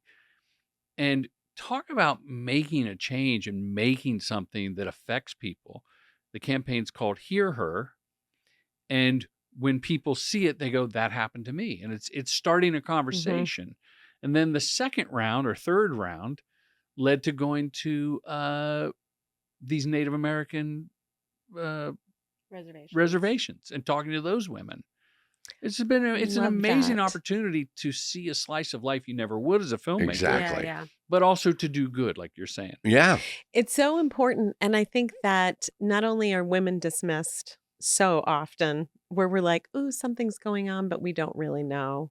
And we're trying to figure it out. And the way that you figure it out is you talk it out. Right. And then to be dismissed when you're trying to talk it out and figure it out is very discouraging and demoralizing. So I love that you created the space to allow people to be seen and heard. And that's beautiful. So thank you as a fellow female. Well, again, I just feel honored to be able to tell these women's stories. Yeah. Exactly. Yeah. Yeah. Yeah. I would do a commercial selling whiskey to lepers. Well, if the budget was good and the script was funny, Jordan. Just want to spotlight the difference between the two of us. I love how you come up with this in your Whiskey mind. to lepers. Anyway, a leper. Someone's got to Google leper. That's an old term. Yeah. Can I tell you one story that's going to blow your mind? Yes. Yes. It's going to blow Shane's mind. I was a game show host in a former life, and NBC had a deal, but they didn't have a show for me. And they go, hey, why don't you go host this kids show? Go meet the producers of this kids show, and you can host like Saturday morning. It was on Saturday mornings after Saved by the Bell. This is in the 90s. And I go and meet the producers, and it was their first show, husband and wife, and they sold the show. They had 13 episodes. It's going to be great. It's called Name Your Adventure. And I had the meeting. They liked me. I liked them. I said yes. I went home. I lived in near Burbank where the meeting was. An hour later, I went back to the meeting and I knocked on the door. And I said, hey, I really want to direct. And here's a VHS tape of some things I've done with a camcorder around the country when I was traveling around the country. I went to Bike Week in Daytona. I bungee jumped with a camera duct taped to my hand, the whole thing. And they were like, we have directors, but I'll tell you what, I need producers. If you produce 6 segments of this show, you can direct 1. And I said, yes. That led to, by the end of the season, I directed about 7 of those segments and produced more. And we did that show for 3 years. And the producer was Scott Friedland of Imagine One. I Exactly. love that. And I worked on one of those things when I went and met, because one of the kids that named her adventure was to go to the White House and see With Mario Lopez, yeah. Yes, to see how government was run. Mario Lopez was the main host. I was the expendable host that went shark diving and got kicked out of a plane because Mario Lopez's insurance policy wouldn't allow him to do the other stuff. So White House, Shane, Mario, this kid. But the real point was to blow your mind that it was the same guy that we didn't know each other. Yeah. 30-some years ago. I remember that whole run, and John he was directing a lot of those too. We're still friends to this day. Yeah. That is awesome. But is it luck, intuition? Is it gumption? It's confidence, but it's also a little divine intervention. Yes. To say, go back an hour later to the meeting, self-advocate for what you're not going to be at our filmmaker retreat that's in Joshua Tree in September 2025, and you can learn more at commercialdirectingfilmschool.com. I just had dinner with one of the alum from the retreat, came a couple years ago, and he said, when I left, I struggled for a few weeks about what you said, and then I figured it out. You're not what you're going to be until you tell the world what you are. That is very true. And that's how we the whole theme was define your voice as a filmmaker and also as a person. So when you say, I really want to direct, it's better to go, I'm a director. Here's a VHS of Bike Week. It's better to say, I directed this commercial. I directed this documentary. So you have to make it to be able to say you're that. It's so interesting. There's a saying, and I can't remember who said it, but you make the decision and dress the part. And you know how they say that you're supposed to envision and see yourself in that role. And then as you're, let's say, creating this directorial experience, right? It starts with envisioning and mindset. And then, yes, I see myself doing it. Here's the shoot date. Here are the details. Here is the crew, all of it.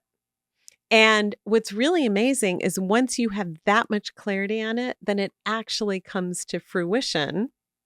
And so from the mindset perspective, when you're envisioning, you're not seeing the obstacles in the brain, because remember when you were bringing up all the obstacles that people can see for themselves, the minute that you're seeing obstacles, you're not seeing possibility, because your body is literally protecting itself from said obstacles, and you're in a different part of the brain. So I think if we understand the brain science a little bit, it's like, oh my gosh, in order to envision, I can't be in fear, fight, or flight, because it's physically impossible for my brain to do it, because it's in the hippocampal. You're putting up your own roadblocks. You're putting up your own roadblocks. You're in the HPA axis over there, and you're not in the frontal creative mode where you are seeing things, you are seeing possibility. I do playlists for motivation. So I'll put a playlist together, and just like you said, put a date in a calendar and do it and all that stuff. I name it like this playlist I have. It's next chapter in my DP career, rock star status. Right? So that is the playlist. It's a long title. But that is a long title. It is. Does it even show up on the iPad? It just says next chapter. Okay.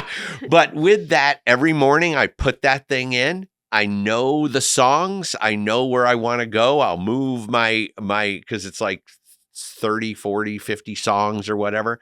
But and that's a dopamine blast too, music. And it's so exciting. Like this morning, when I was driving here, I was so excited because I had all my FA Shadow members that were going to come together.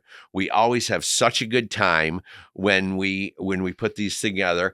I was going to have Leica be the director of photography. So she was going to control all the lights and do all the stuff.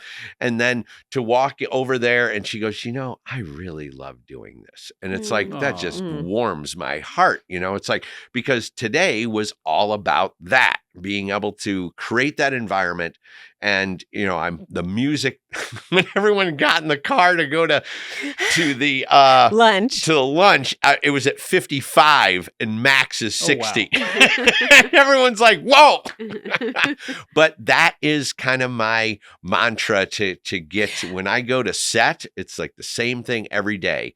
And then when I get on a movie, I'll make a new title to whatever the movie is. And that becomes, and I create a new playlist. That's compartmentalization as yes, well. Yeah, exactly. But it's also ritualizing. Yes. And so rituals are so important to success because every single successful human has rituals. So what are your rituals? I'd love to hear. Yeah, let's talk about that. Well, on the way to set, I usually do a big bong rip. Wow. No, I'm kidding. He's kidding. I know. Look at that. I haven't smoked weed in so long, and never before a shoot. That's for sure. No. Afterwards, I used to. Yeah, but no, I digress. What are your? I'll pass it over to you. In terms of work stuff, or like just any rituals, like what anything. Oh, I look at the call sheet when I get to set. I sit in the car for a minute, and because I know they don't need me right away, and I do look at because I wanted he's going to be here. Look who she's going to do. Boom. This is great. I mean, I've seen it before, but I just want to make sure I know everyone's name. Yep. In case I can't see the tape on the back of the walkie-talkie. That's a pro tip. Everybody's name's on the walkie. Hey, Sally. What are your rituals? I think music also for me is a lot, especially when I'm writing and I'm in a space where I'm trying to create some sort of emotional space. I really will get my playlist together as well and spend a lot of time. And especially coming from a dance background, music is so vital in just trying to communicate in general.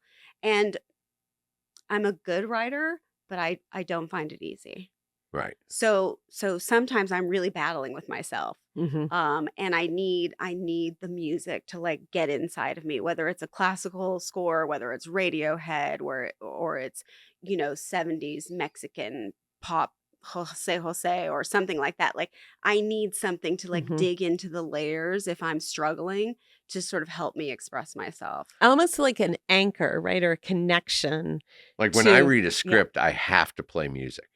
I cannot read a script without music going on. That's so interesting. What about your dossier when you do a docu-piece? You've got almost like a CIA case on each person.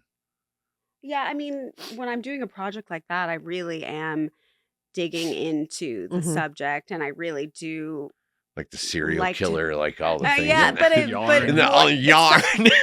It's funny because I get so deeply involved with a lot of these people that I work with that even after we're done shooting, they'll be texting me photos of their kids or, this happened. I mean, we'll develop a real relationship. So I do that kind of thing when I'm working on the docu stuff. I really create this whole dossier of the people that I'm working with to create the layers that I'm that I want for the story. Well, and I think you have to for that heart-centered connection and to have people feel vulnerable because people are not going to open up. People open up their souls to me, but only because it's a safe, loving space for them to do so. So you're not going to bare your soul to somebody that's like, all right, let's go. Right. Here we are. You know what I mean? My soul on this podcast. Well, and on a lot of the projects that I did, traveling around the country, we literally would fly in, drive to their house, look at how we were going to shoot it, maybe redress it a little, send the producer to Target and get curtains and a lamp and whatever, and do some B-roll, and then the next day do the interview and then leave town. So people who are not accustomed to being in front of the camera, lights, etc., I really had to create a really big bond with them ahead of time. Yes. So that walking in knowing, okay, I know their story, I know what their touch points are, I know that I need to build more trust with them so that they are able to be vulnerable with me in such a short period of time. Right. Yeah. And I think that I have this thing that is like trust is definitely tied to triggers too, because you have to be so careful um, in knowing people's triggers, because trauma is also part of that piece. Right. And it's like if they're willing to be vulnerable and possibly triggered, you don't want to over traumatize somebody, because trust, trigger, and trauma are the triangle. I love Trust, trigger, and and trauma. trauma. hmm And it's, I, I've researched this in the brain and just put it together myself. But if somebody gets triggered, usually it's because of trauma, and you'll see it in an emotional reaction or in a just a they go into reactive mode. And so building that trust is so critical, because you have to thoughtfully do it. To get the emotional response, you have to dig deep. And there are a lot of trauma scars that a lot of people have. And I learned this when I used to work with sexual assault victims as a nurse.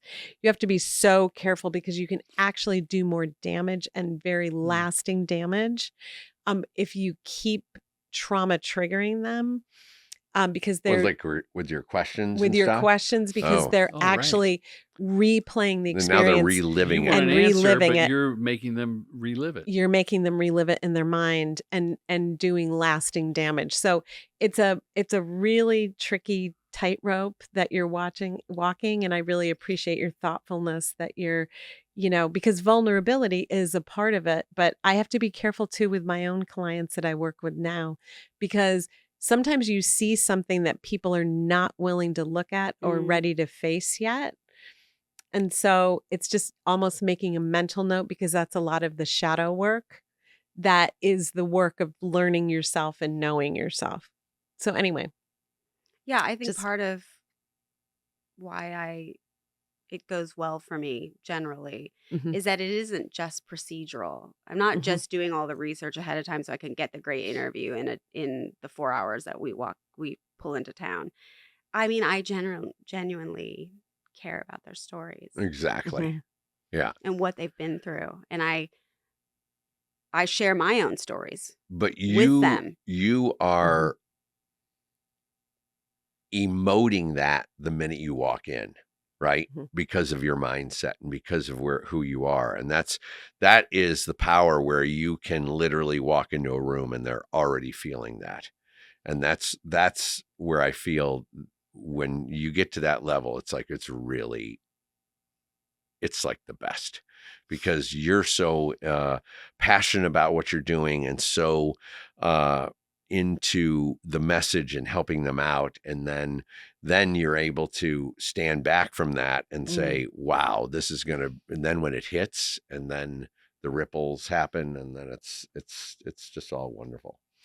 Awesome. Well, this podcast has been so amazing. We could literally talk to you all for years. Well, Leica's okay? been adjusting the f-stop, The and I think f-stop. she's gone from that. It's the Oh, it's outside out. has turned to Yeah. darkness. Darkness. And I am, But one final note. I'm as- prepping. I do have to go because I am prepping a commercial selling popsicles to diabetics. And I need to storyboard and. Oh, you got to get busy on that. You got to get busy.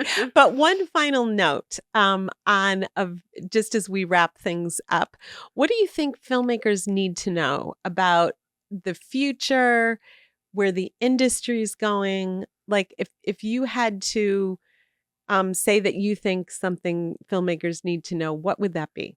The tools do not equal the talent. Exactly.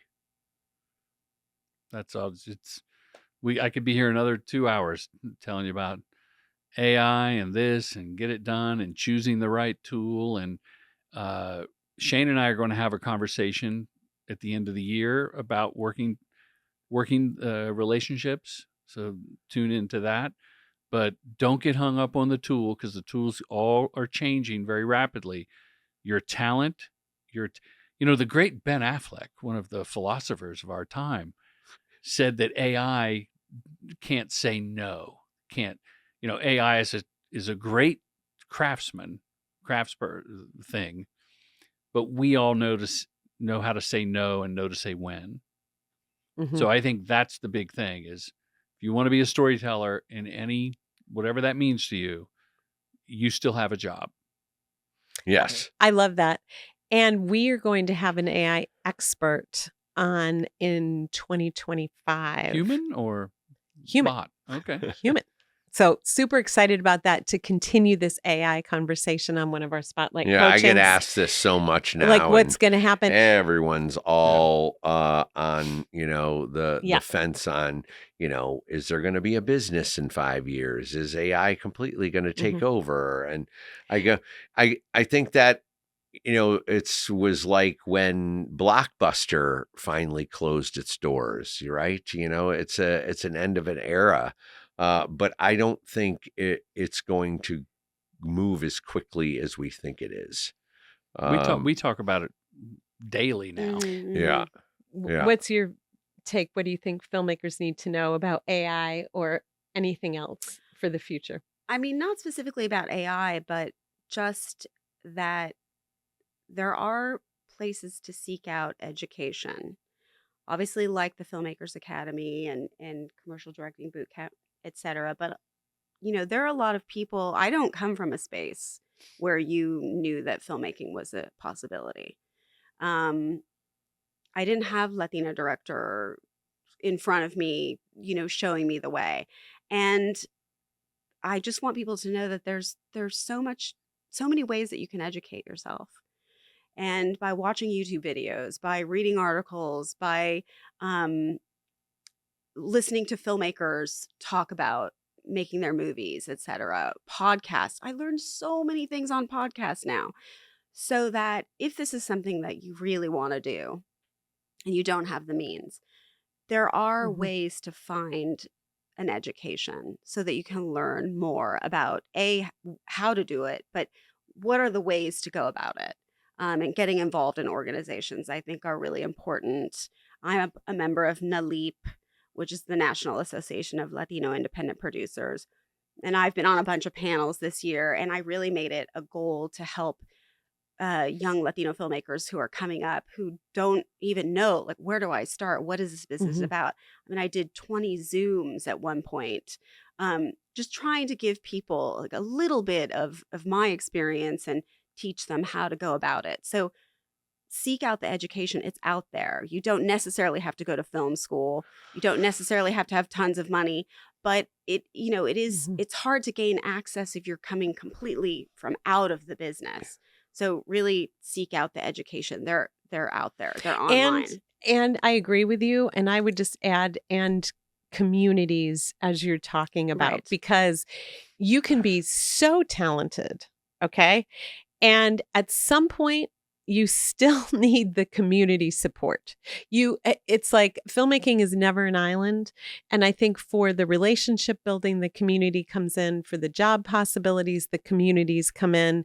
For referrals, for creating a project together, you need a community. So I think it's talent, community, passion, really knowing yourself, your individual talents, your genius zones, as we've talked about today. Anything else you want to add as we're wrapping this up? No, I think this is a wrap on this podcast, Lydia. Okay, awesome. And before we wrap, I just want to thank all our FA Shadow members that helped us out today. Bravo! Thank you so much. No one had to pee. No one left. And thank you to Jordan Brady, Jeannette Godoy, two incredibly talented filmmakers. Where can people find you other than on social media specifically? Where on social media? Yeah. That Jordan Brady. Okay. And what about you, Jeannette? I am J.Y. Godoy, director. Okay. And any place that you would like people to seek you out? I'm going to say Instagram's pretty entertaining at times. I'm not as prolific with the posting as Jordan is, but yeah, I'm on Instagram. Okay, great. And please follow us at Filmmakers Academy. If you like it, please share this podcast. It really means a lot to us to help spread the word around the world. And that's it for me. Thank you right. so much. Take care.